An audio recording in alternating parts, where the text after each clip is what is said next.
Hello friend, मैं अभिषेक शर्मा आपका technical classes में स्वागत कर रहा हूँ। और आज अपन यहाँ पे बात कर रहे हैं अपनी जो आईसी इंजन की सीरीज़ चल रही है एनके की। उसकी अभी तक इससे पहले मैंने एक इंट्रोडक्शन की वीडियो डाली थी कि जिसके अंदर मैंने बताया था कि कौन कौन से टॉपिक्स इसके अंदर आते हैं, मतलब सिलेबस के अंदर क्या क्या पार्ट था। तो आज मैं स्टार्ट कर रहा हूँ आपके सामने इंट्रोडक्शन से, जो कि चैप्टर 1 है। तो इंट्रोडक्शन में जैसे बात करेंगे कि what is the mean of the IC engine क्या होती है और इसके अंदर कौन कौन सी चीज़ें हैं, तो वो अपन बात कर लेते हैं। तो सबसे पहले बात आती है कि इन दिस केस अगर मैं स्टार्टिंग से देखूं कि व्हाट इज़ अ इंजन, कि इंजन क्या है, यहाँ पे लिखा नहीं है इन्होंने। तो an engine is a device which transform the one form of the energy into the another form. कि अगर आपके पास कोई ऐसा डिवाइस है जो आपकी एनर्जी को एक फॉर्म से दूसरी फॉर्म में चेंज कर रहा है, तो this is called the engine. तो most of the engine convert the thermal energy into the mechanical work and the therefore they are called the heat engine. मतलब कि आपके पास कोई एक ऐसा इंजन है जो कि आपकी हीट को आपके मैकेनिकल वर्क में कन्वर्ट कर रहा है, तो वो आपका एक हीट इंजन कहलाएगा। अब यहाँ पे आते हैं what is the classification of the heat engine. तो बहुत सारे क्लासिफिकेशन होते हैं और सिंपल है, इतना ज़्यादा कुछ नहीं है। सबसे अगर मैं बात करूँ कि पहली जो चीज़ है आईसी इंजन, जिसको बोलते हैं अपन इंटरनल कंबशन इंजन। फिर आता है ईसी, मतलब एक्सटर्नल कंबशन इंजन, मतलब कि इंटरनल कंबशन इंजन जहाँ पे आपका जो हीट डेवलप होगी वो अंदर, मतलब कि जो सराउंडिंग होगी उसके अंदर आपकी हीट जनरेट होगी। But in this case external combustion engine, उसके अंदर जो आपकी हीट होगी वो आपकी सराउंडिंग के बाहर होगी, तो वो आपके एक्सटर्नल कंबशन इंजन में आएंगे। अभी उसके फर्दर टाइप है कि रोटेटरी टाइप होता है, रेसिप्रोकेटिंग टाइप होता है। रोटेटरी टाइप कौन कौन से टाइप के होते हैं? Open cycle gas turbine, Rankine cycle हो गया, गैसोलीन इंजन हो गया, डीजल इंजन हो गया। और अगर मैं रेसिप्रोकेटिंग इंजन की बात करूँ एक्सटर्नल कंबशन इंजन के अंदर, तो सेम आप बोलोगे रेसिप्रोकेटिंग एंड रोटेटरी टाइप होते हैं, और वो भी सेम अलग अलग तरीके से होते हैं। बस उसका फायर क्या होता है, जो आपकी दीवार होती है सराउंडिंग, उसके आउटर में होता है। आगे आ जाते हैं कि वही बताया कि एक्सटर्नल कंबशन इंजन क्या होता है। कि external combustion engine are those in which the combustion takes place the outside of the engine. Internal combustion engine takes place inside the engine. Clear. आगे बात करते हैं basic engine component and the nomenclature कौन कौन से होते हैं। तो अगर मैं सिंपल सी बात करूँ कि जो आपके इंजन के अंदर जो पार्ट होते हैं, वो जो मेन पार्ट आएगा, जैसे अगर मैं बोलूँ कि सिलेंडर होगा, सिलेंडर के अंदर पिस्टन होगा, जैसे यहाँ पे टिक करता जाऊँगा, पिस्टन होगा, पिस्टन के ऊपर आपकी गजन पिन होगी, उसके ब्लॉक होंगे, चैम्बर होगा, स्पार्क प्लग लगे होंगे। जैसे यहाँ पे बता देता हूँ, देख लीजिए आप, सिंपल है, सारी चीज़ें आपको पता होगा। सिलेंडर हो गया, पिस्टन हो गया, उसके अंदर स्पार्क प्लग लगा होगा, क्रैंक शाफ्ट होगी, पिस्टन के ऊपर पिस्टन रिंग्स होंगी, और जो आपके बाल्ब होंगे उस बाल्ब को चलाने के लिए आपके कैम होगा, कैम शाफ्ट लगी होगी, गजन पिल होगी, फ्लाई व्हील होगा, और उन सबको कनेक्ट करने के लिए कनेक्टिंग रॉड होगी। अब यहाँ पे बोला इनलेट और एग्जॉस्ट वाल्व हो जाएंगे, और आपके सिलेंडर्स ब्लॉक, क्योंकि जो पूरा सिलेंडर होगा उसके ऊपर एक ब्लॉक लगा होगा, क्योंकि जहाँ पे फायर होगी दिस इज कंबशन चैम्बर। उसके बाद आपका इनलेट मैनीफोल्ड लगा होगा, जिसके अंदर आपका कार्बोरेटर किसी और चीज़ से आपकी सप्लाई आ रही होगी। तो this is a basic part. अब मैं बात करूँ जो मेन चीज़ होती है, this is a cylindrical bore, जो कि डायमीटर होता है। जैसे अगर मैं इसको ऊपर से शो करने की कोशिश करूँ, तो ये इसका जो डायमीटर होगा, दिस इज द बोर। तो इसको बोलते हैं this is a nominal inner diameter of the cylinder, जो कि इनसाइड का पार्ट होता है, जहाँ से आपका वो पेरीफेरी पे मूव कर रहा होता है। This is a bore, cylindrical bore बोलते हैं उसको। पिस्टन एरिया, जो कि आपका बात करूँ कि जितना बोर है उसकी जो लेंथ ऑफ द स्ट्रोक है, अगर मैं लिखूँ π/4d² इंटू एल, तो this is the piston area. तो उसने बताया कि the area of the circle of the diameter equal to the cylindrical bore. तो यहाँ पे ये मैंने स्ट्रोक के साथ वॉल्यूम बता दिया। यहाँ पे मुझे पिस्टन एरिया बताना है, तो डायमीटर पता है, तो π/4d² हो जाएगा। स्ट्रोक लेंथ, जहाँ से आपका टीडीसी से बीडीसी तक की जो डिस्टेंस होगी उसको अपन स्ट्रोक बोलेंगे। टॉप डेड सेंटर से बॉटम डेड सेंटर के बीच की जो डिस्टेंस होगी उसको अपन क्या बोलेंगे? स्ट्रोक बोलेंगे, जहाँ पे आपका पिस्टन मूव कर सकता है। तो बोल रहा है कि डेड सेंटर क्या होता है कि बॉटम डेड सेंटर और टॉप डेड सेंटर, जो मैंने अभी आपको बताया। उसके बाद डिस्प्लेसमेंट ऑफ द वॉल्यूम, जो कि अभी मैं बता रहा था, यहाँ पे जो लिखा था मैंने ऊपर थोड़ी देर पहले, π/4d² इंटू एल होता है, जिसके अंदर आपका एरिया ऑफ द जो कि बोर होता है वो, या फिर पिस्टन का एरिया बोल सकती है, into length of the stroke हो जाता है। क्लियरेंस वॉल्यूम क्या होता है?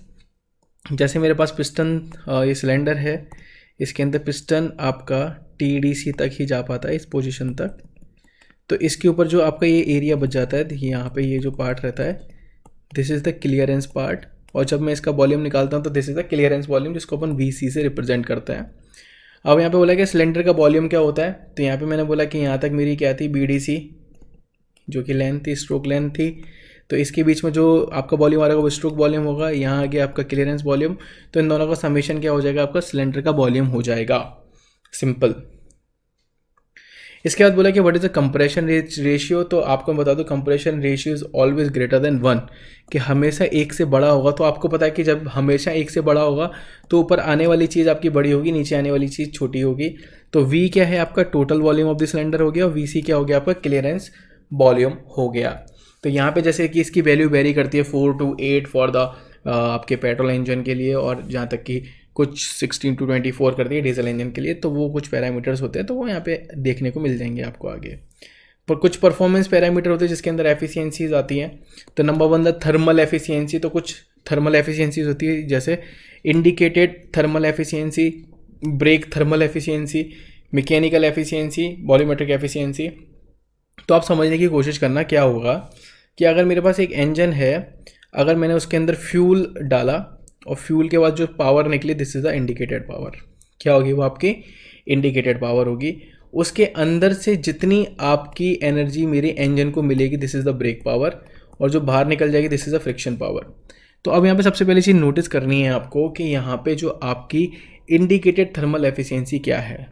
तो उसने बोला है कि इंडिकेटेड थर्मल एफिशिएंसी क्या होगी आपकी, कि मान लीजिए जब इंडिकेटेड पावर आई आपके पास, तो मेरे पास क्या था, फ्यूल था, फ्यूल को मैंने जलाया तो उससे इंडिकेटेड पावर बनी।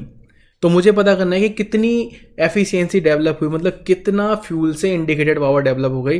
तो मुझे पता है कि जो एफिशिएंसी होती है ऑलवेज लेस देन 1 होती है।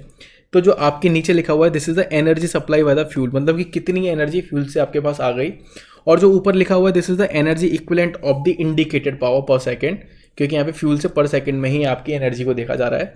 तो यहाँ पे अपन नोटिस करेंगे कि जो आपकी एफिशिएंसी बनी वो बनी आपकी indicated power over the fuel के थ्रू जो पावर डेवलप हो रही है, this is indicated thermal efficiency. अब वही चीज़ मैं बात करूँ यहाँ पे ब्रेक थर्मल एफिशिएंसी कितनी है, इंडिकेटेड पावर है उसने ब्रेक पावर में कन्वर्ट कर दिया supply. So now in this case जो ऊपर चीज़ आएगी वो आएगी ब्रेक पावर पर सेकंड, और नीचे जो फ्यूल से आपकी सप्लाई आ रही है वो।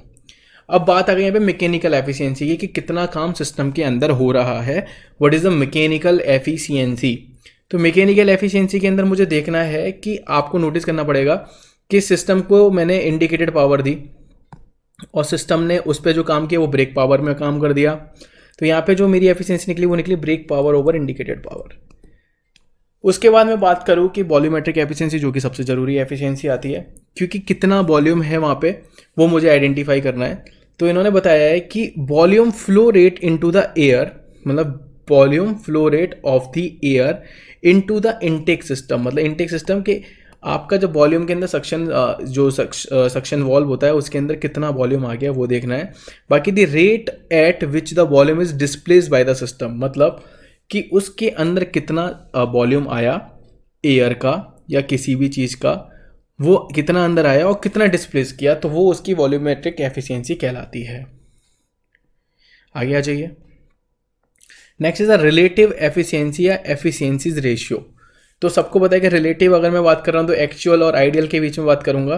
तो जो रिलेटिव एफिशिएंसी है वो है actual thermal efficiency over the air standard efficiency, जैसे कि ऑटो साइकिल की, डीजल साइकिल की, किसी की भी ले सकता हूँ। तो यहाँ पे आगे आपका एक्चुअल ओवर आइडियल भी लिख सकते हैं।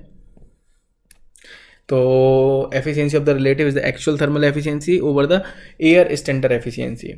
इसके बाद करते हैं स्पेसिफिक फ्यूल कंजप्शन, मतलब कि स्पेसिफिक फ्यूल कंजप्शन क्या है। इसके अंदर आप दो चीज़ देखोगे, brake specific fuel consumption, indicated specific fuel consumption.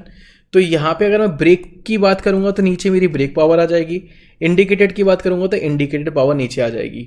तो मुझे क्या करना है कि उसने बताया कि 1 घंटे में कितना किलो फ्यूल खर्च हो रहा है over the brake power, same thing कितना फ्यूल कंजप्शन हो रहा है 1 घंटे के अंदर ओवर द इंडिकेटेड पावर। तो यहाँ पे जो निकल के आता है वो निकल के आता है m0f, मतलब कि पर सेकंड की बात कर रहा हूँ, टाइम को मैंने सेकंड में कन्वर्ट किया है over the brake power. Same thing happen यहाँ पे m.f over the indicated power. तो ये सिंपल सी चीज़ है। इसके बाद अगर मैं बात करता हूँ कि फ्यूल एयर रेशियो क्या होता है, एयर फ्यूल रेशियो क्या होता है, तो ऑब्वियस ये बात है, अगर फ्यूल एयर रेशियो की बात करूँगा तो mass of the fuel in पर सेकंड कितना है आने का, मास ऑफ द एयर कितना है पर सेकंड में आने का, वो हो गया। अगर मैं एयर फ्यूल रेशियो की बात करूँगा तो क्या होगा, मास ऑफ द एयर कितना है पर सेकंड आने का और मास ऑफ द फ्यूल कितना है पर सेकंड में आने का। तो वो चीज़ होगी आपकी air fuel ratio, fuel air ratio.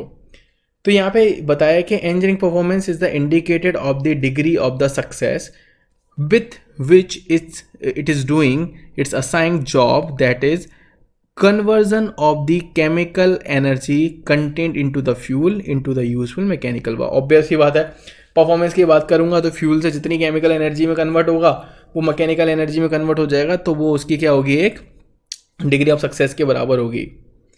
अब मैं बात करूंगा कि कुछ बेसिक मेजरमेंट्स होते हैं जब भी मैं किसी भी इंजन के बारे में बात करता हूँ, कि the basic measurement which usually should be undertake to evaluate the performance of an engine almost the oil test। मतलब कि the basic measurements होते हैं, कुछ this basic measurement which usually should be the undertake to evaluate, मतलब कि उसको ज्ञात करना होता है, evaluate करना पड़ता है the performance of an engine on the almost all test। कौन कौन से test?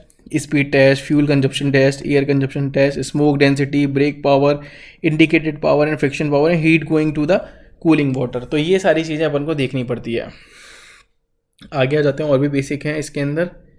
Heat going to the exhaust या exhaust gas analysis, engine emission क्या होता है, इंजन एमिशन के अंदर या एग्जॉस्ट एमिशन के अंदर और भी कौन कौन सी गैसेस निकल रही हैं, वो सारी टेस्ट होते हैं। नॉन एग्जॉस्ट एमिशन हो गए, यूरो 1, यूरो 2 नॉर्म्स क्या क्या हैं, तो आपको बताइए BS4, BS6, इन सारी चीज़ों को अपन को कैलकुलेट करना पड़ता है।